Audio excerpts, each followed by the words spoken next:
आज आपण बनवणार आहोत नारळी भात।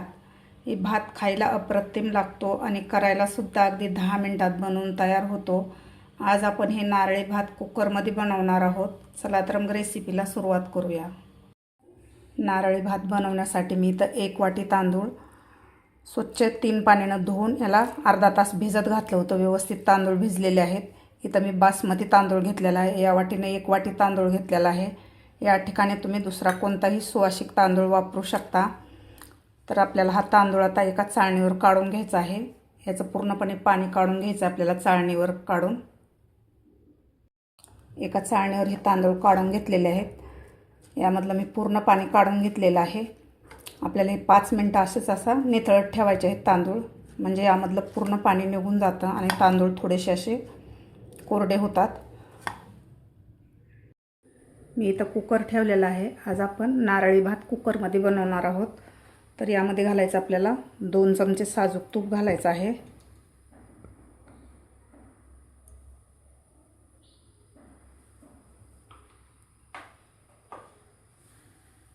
तूप आपल्याला व्यवस्थित गरम करून घ्यायचं आहे।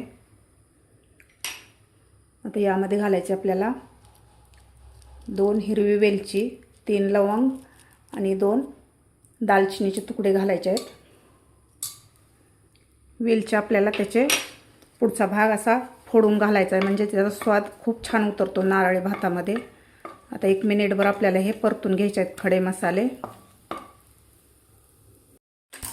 खडे मसाले आपले व्यवस्थित परतून झालेले आहेत। यामध्ये घालायचे आहेत आपल्याला काजू आणि बदाम।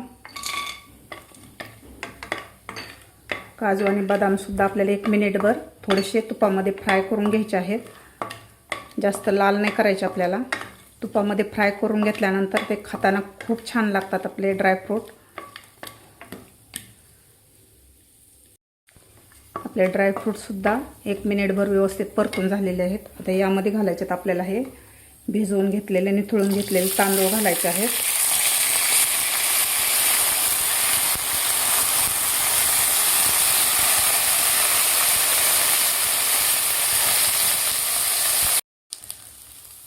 तांदूळ घातल्यानंतर आपल्याला व्यवस्थित परतून घ्यायचं आहे।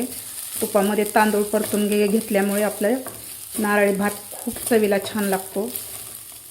व्यवस्थित आपल्याला परतून घ्यायचे आहे।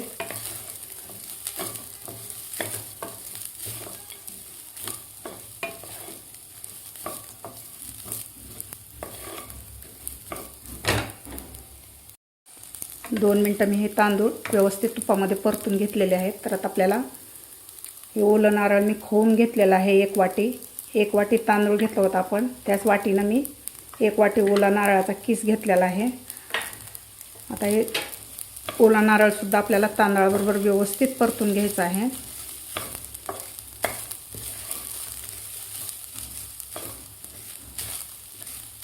एक मिनिटभर आपल्याला हे ओला नारळ तांदळाबरोबर व्यवस्थित परतून घ्यायचं आहे।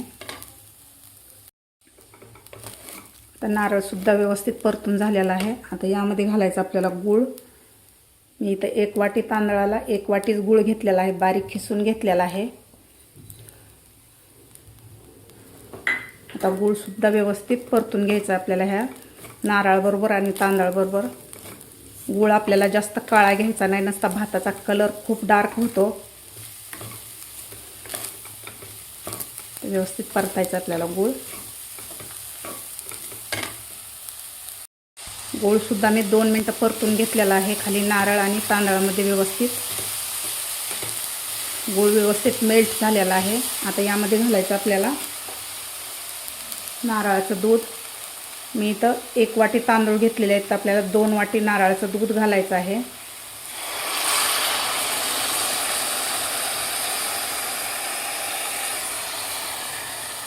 तर मी 2 वाटी नारळाचं दूध घातलेलं आहे।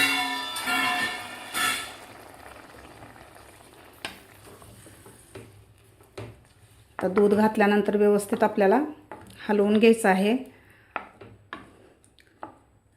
मी नारळ खिसून त्याचं मिक्सरमध्ये दूध काढून घेतलं होतं।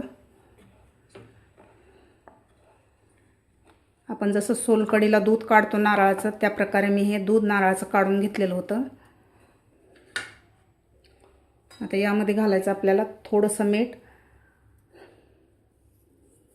कोणताही गोडाचा पदार्थ करताना त्यामध्ये थोडंसं मीठ घातल्यानंतर त्याची चव खूप छान लागते. आता यामध्ये आपण गूळ घातलेला आहे, त्यामुळे थोडंसं आपल्याला जायफळ खिसून घालायचं आहे यामध्ये.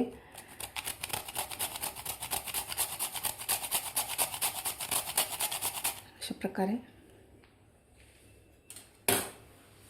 आता व्यवस्थित आपल्याला हलवून घ्यायचं आहे. 1 वाटी तांदळाला आपण 2 वाट्या नारळाचं दूध घातलेलं आहे. तुम्ही जर कढईत बनवत असाल तर दुधाचं किंवा पाण्याचं प्रमाण आणखीन अर्धी वाटी घालू शकता तुम्ही. 1 वाटी तांदळाला 2.5 वाट्या पाणी लागतं आपण कढईत किंवा पातेल्यात जर भात बनवत असाल तर.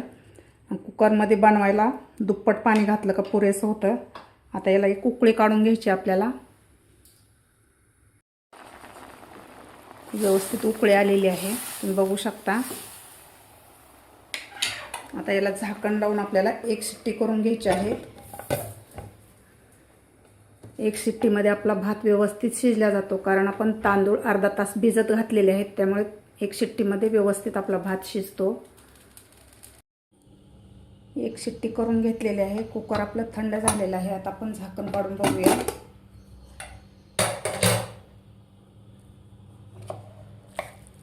मस्त आपला नारळी भात तयार झालेला आहे. तुम्ही बघू शकता एकदम असा मोकळा मोकळा झालेला आहे आणि असा रसरशीत झालेला आहे.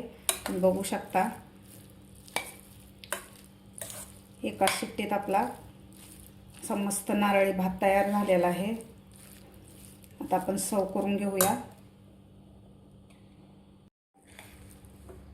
तुम्ही बघू शकता असा मस्त आपला एकदम असा मोकळा आणि रसरशीत असा नारळी भात आपला तयार झालेला आहे. खायला सुद्धा अप्रतिम लागतो आणि अगदी 10 मिनिटात आपला कुकरमध्ये भात बनवून तयार होतो. तुम्ही सुद्धा अशा प्रकारे नक्की करून बघा. तुम्हाला माझी आजची रेसिपी कशी वाटली नक्की कमेंट करून सांगा. माझा व्हिडिओ आवडल्यास एक लाईक नक्की करा. माझ्या चॅनलला अजून सबस्क्राईब केलं नसेल तर नक्की सबस्क्राईब करा. बाजूच्या बेल आयकॉनवर क्लिक करा, म्हणजे येणाऱ्या व्हिडिओचे नोटिफिकेशन तुम्हाला सर्वात आधी मिळतील. भेटूया अशाच एका नवीन रेसिपीसोबत. तोपर्यंत मस्त खा आणि स्वस्त रहा.